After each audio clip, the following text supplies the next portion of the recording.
Selamat pagi Pak, selamat pagi teman-teman. Perkenalkan, nama saya Maria Herlin Ceklau, NPM 2019-23062. Di sini saya akan menjelaskan dasar-dasar anatomi dan fisiologi secara umum.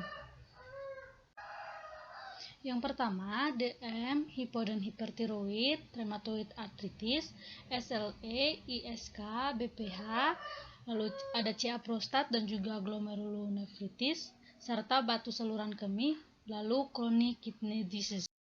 Nah, yang pertama ini DM, diabetes mellitus. Jadi diabetes mellitus atau DM ini itu kelainan defisiensi dari insulin dan kehilangan toleransi terhadap glukosa. Nah, anatomi dan fisiologinya menurut Riyadi dan Sukarmin 2008. Nah, anatomi pankreas. Jadi pankreas itu terletak melintang di bagian atas abdomen, di belakang gaster, di dalam ruang retroperitoneal. Di sebelah kiri ekor pankreas yang mencapai hilus limfa di arah kroniodorsal dan bagian atas kiri kaput pankreas yang dihubungkan dengan korpus pankreas oleh leher pankreas, yaitu bagian pankreas yang lebarnya itu biasanya tidak lebih dari 4 cm. Nah, arteri dan vena mesentrika superior berada di leher pankreas, bagian kiri bawah kaput dari pankreas ini yang disebut sebagai processus uncinatis pankreas. Jadi pankreas itu juga terdiri dari dua jaringan utama, yaitu asinus dan juga pulau Langerhans. Nah, asinus ini mengsekresikan pencernaan ke dalam duodenum. Lalu pulau Langerhans ini yang tidak mempunyai alat untuk mengeluarkan getahnya. Namun sebaliknya mensekresi insulin dan glukogen langsung ke dalam darah. Nah, ini untuk fisiologi pankreasnya. Jadi kelenjar pankreas dalam mengatur metabolisme glukosa dalam tubuh itu berupa hormon-hormon yang disekresikan oleh sel-sel di pulau Langerhans. Ini ya, pulau Langerhans. Ini bagian ini. Hormon-hormon yang disekresikan oleh sel-sel di pulau Langerhans. Jadi kelenjar pankreas ini juga mengatur metabolisme glukosa dalam tubuh itu berupa hormon-hormon yang disekresikan oleh sel-sel di pulau Langerhans ini. Pulau Langerhans.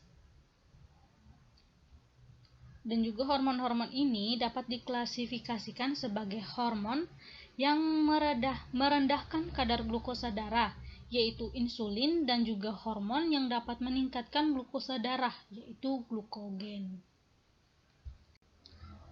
Lalu yang berikut itu hipo dan hipertiroid.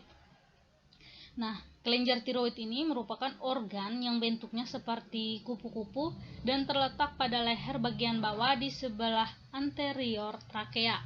Jadi kelenjar tiroid ini terletak di leher depan selentang vertebra cervicalis 5 sampai dengan thoracalis 1. Nah, terdiri dari lobus kiri dan juga kanan yang dihubungkan oleh ismus. Setiap lobus ini berbentuk seperti buah pir dengan apeks di atas sejauh linea oblik lamina cartilage tiroida dengan basis di bawah cincin trakea 5 atau 6. Lalu kelenjar tiroid ini juga mempunyai kurang lebih 5 cm panjangnya, lalu lebarnya 3 cm, dan dalam keadaan normal kelenjar tiroid pada orang dewasa itu beratnya antara 10 sampai dengan 20 gram.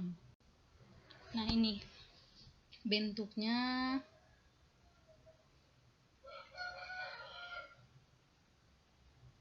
Lalu ini yang dihubungkan oleh ismus kelenjar tiroid. Lalu dua hormon tiroid utama yang dihasilkan oleh folikel itu adalah tiroksin T4 dan triiodotironin T3. Nah, tiroksin T4 ini mengandung 4 atom yodium dan triiodotironin T3 itu mengandung 3 atom yodium. Jadi T4-nya 4 atom yodium, T3-nya 3 atom yodium. Nah, T4 ini disekresikan dalam jumlah lebih banyak dibandingkan dengan T3. Tetapi apabila dibandingkan miligramnya, jadi kalau dibandingkan miligramnya itu dihitung per miligram, itu T3 merupakan hormon yang lebih aktif daripada T4. Imun tubuh ya. Jadi di rheumatoid arthritis ini suatu penyakit autoimun yang mengenai jaringan persendian dan sering juga melibatkan organ tubuh lainnya. Nah, ini imunitas non-spesifik fisiologisnya itu berupa komponen normal tubuh selalu ditemukan pada individu sehat dan siap mencegah mikroba masuk tubuh dan dengan cepat menyingkirkannya. Jadi semua mekanisme pertahanan ini merupakan bawaan atau innate, artinya pertahanan tersebut secara alamiah ada dan tidak adanya pengaruh secara intrinsik oleh kontak dengan agen infeksi sebelumnya. Lalu untuk sistem imun spesifiknya itu mempertahankan sangat efektif dalam memberantas infeksi serta mengingat agen infeksi tertentu sehingga dapat mencegah terjadinya penyakit di kemudian hari. Jadi imun spesifik ini dia akan mengingat agen infeksi tertentu sehingga imun ini karena dia dapat mengingat agen infeksi sehingga dia dapat mencegah terjadinya penyakit di kemudian hari nanti. Nah, sistem imun spesifik ini terdiri atas sistem humoral dan juga sistem seluler. Pemeran utama sistem imun spesifik humoral itu adalah limfosit B atau sel B dan juga limfosit T atau sel T yang berperan pada sistem imun spesifik seluler. Lalu yang berikut SLE, Systemic Lupus Erythematosus. Nah, Systemic Lupus Erythematosus ini itu penyakit autoimun kronis. Jadi pada penyakit autoimun tubuh ini melakukan reaksi yang berlebihan terhadap stimulus asing dan juga memproduksi banyak antibodi atau protein-protein yang melawan jaringan tubuh.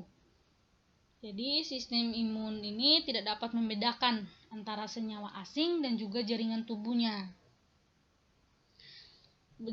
sendiri ya. Jadi sehingga menyebabkan antibodinya itu bereaksi menyerang jaringan dan sel tubuhnya sendiri. Karena dia tidak bisa membedakan antara senyawa asing dan juga jaringan tubuhnya sendiri, sehingga dia akan bereaksi antibodinya itu menyerang kembali sel tubuhnya sendiri itu. Nah, antibodi ini disebut autoantibodi yang menyebabkan terjadinya inflamasi peradangan dan juga kerusakan pada sebagian besar jaringan tubuh.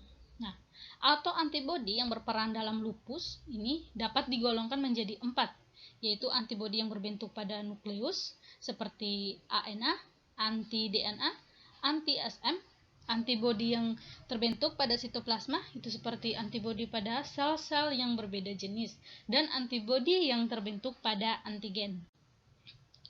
Lalu yang berikut ISK atau infeksi saluran kemih.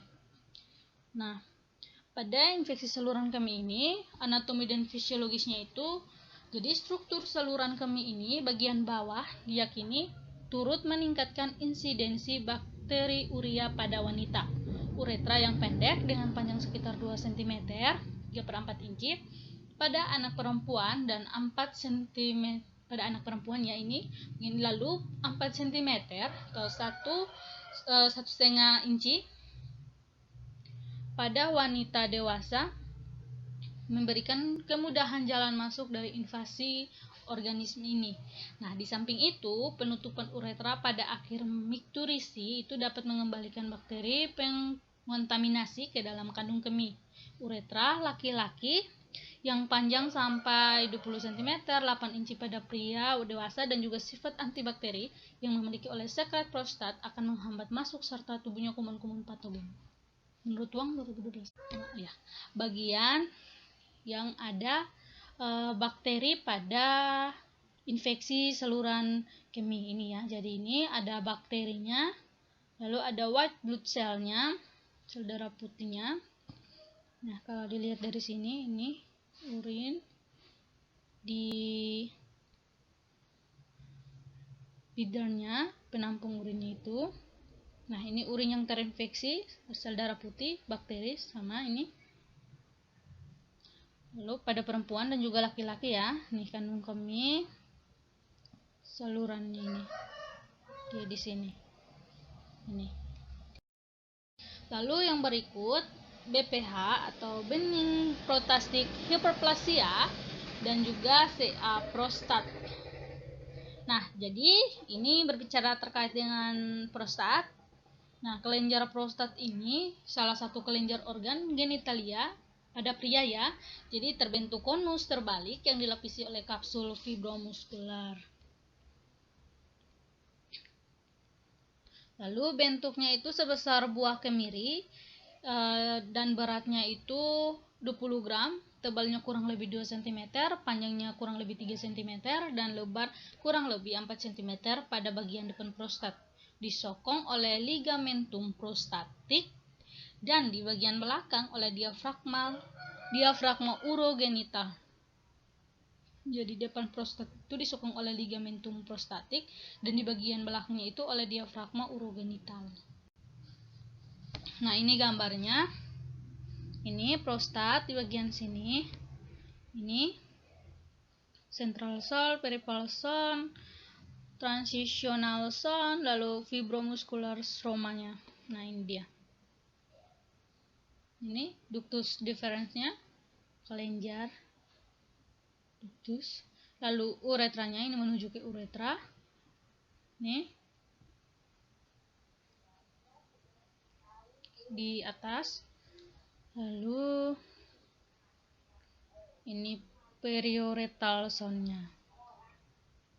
Jadi di laki-laki ya, ini bagian di sini.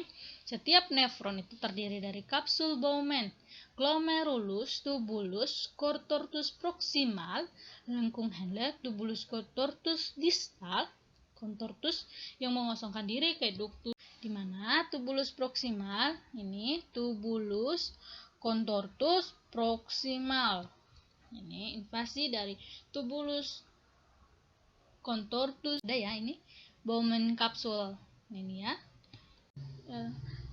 Seperti batu yang terbentuk di sepanjang saluran kemih, baik saluran kemih atas di bagian sini ya, ini saluran kemih atas ini kan ureternya, ini bladdernya, bladder opening uretra. Nah, di sini jadi BSK ini dapat berukuran dari sekecil pasir sehingga sebesar buah anggur.